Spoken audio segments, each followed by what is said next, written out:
Bonjour et merci de me rejoindre sur FPTV pour parler textile et culture d'Afrique. Après avoir abordé la question des fibres et des étoffes africaines, je vais passer au chapitre 2 de mon livre Élégances africaines. Il s'agit des influences étrangères dans la mode africaine. Je vais aborder un paragraphe que j'ai intitulé « Ces tissus qui n'ont d'africain que le nom ».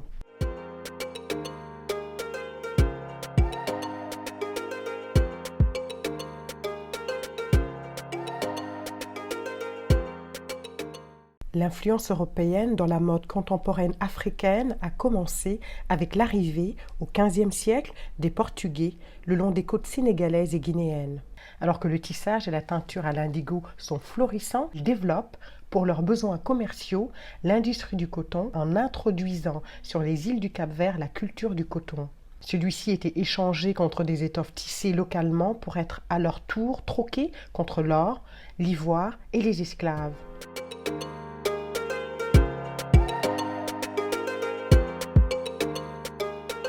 Après le déclin de l'industrie portugaise au XVIIe siècle, les étoffes Hausa de l'intérieur, notamment du nord du Nigeria, reprennent le relais. Au XVIIIe siècle, le tissage africain concurrence les produits afro-portugais, européens, indiens ou turcs. Puis, au XIXe siècle, cet essor diminue au profit des tissus industriels européens qui ont commencé à supplanter les produits locaux, annonçant un système colonial de domination économique. Et ce que l'on a coutume d'appeler tissus imprimés africains sont en réalité des produits de fabrication européenne. Ces cotonnades d'origine anglaise, hollandaise ou française sont très prisées en Afrique, surtout que leurs couleurs, leur style et leurs motifs correspondent bien aux standards locaux. Conséquence, dans de nombreux pays, les textiles d'origine occidentale sont devenus si incontournables que l'on a fini par croire qu'ils étaient africains. C'est entre la fin du XVIIe siècle et le début du XVIIIe que les Européens découvrent la technique des impressions sur tissu et du batik tel qu'utilisé en Orient et qui met en œuvre des tampons en caoutchouc permettant d'imiter la technique du batik. Grâce à une machine inventée par le français Prévinaire, 1784-1854, la productivité augmente et ces étoffes sont exportées vers les colonies d'Extrême-Orient et d'Afrique. Pour répondre aux exigences d'un marché en pleine expansion, les industriels proposent des tissus qui interprètent astucieusement les motifs traditionnels. Depuis, avec les wax et les java fabriqués en Allemagne, en Grande-Bretagne et en Hollande, le textile européen a réussi à occuper une place de choix sur tous les grands marchés du continent et surtout dans les cœurs des Africaines. Pendant longtemps, les usines européennes ont conservé le monopole de la production des pagnes importées en Afrique.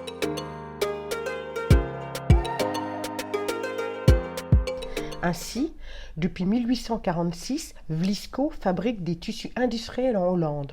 En 1980, cette entreprise a décidé de se lancer exclusivement dans la production des tissus imprimés à la cire de Java et destinés au marché africain.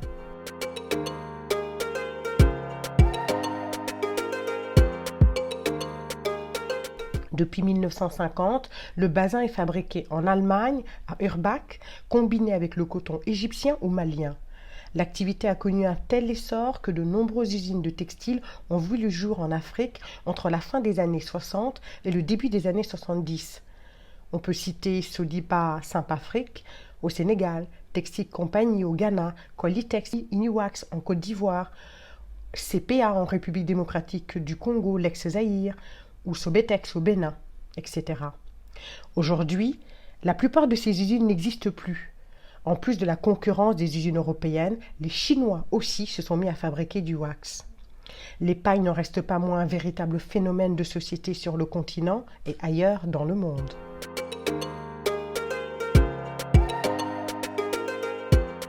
Les pagnes portent des noms évocateurs qui tournent souvent autour des thèmes tels que l'amour, la jalousie ou la fidélité, comme ton pied, mon pied, l'œil de ma rivale, mon mari est capable.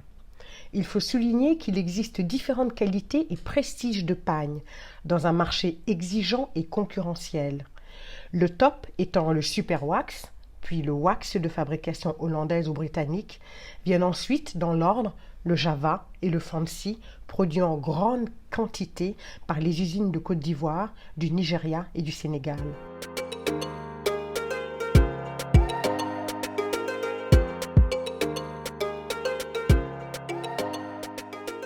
C'est la fin de cette vidéo sur les pagnes dits africains. Merci de la commenter, de la partager si vous l'avez appréciée. Et si vous êtes nouveau sur cette chaîne, c'est le moment de vous abonner pour ne manquer aucune de mes prochaines vidéos.